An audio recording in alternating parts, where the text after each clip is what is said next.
2018 കേരളത്തിലും ആ നിയമം വന്നു. കാരണം ഏതൊരാൾക്കും അവരവരുടെ വീട്ടിൽ തന്നെ ഒരു സംരംഭം തുടങ്ങാൻ, ചെറുകിട സംരംഭങ്ങൾ, ഇപ്പം അതിനെ നാനോ സംരംഭങ്ങൾ എന്ന് പറയുന്നു.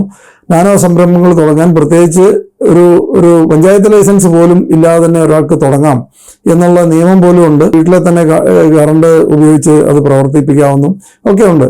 അതുപോലെ ഫുഡ് പ്രോഡക്റ്റ് ആണ് ഡീൽ ചെയ്യുന്നുണ്ടെങ്കിൽ FSSAIയുടെ ഒരു രജിസ്ട്രേഷൻ മാത്രമേ തുടക്കത്തിൽ ആവശ്യമുള്ളൂ.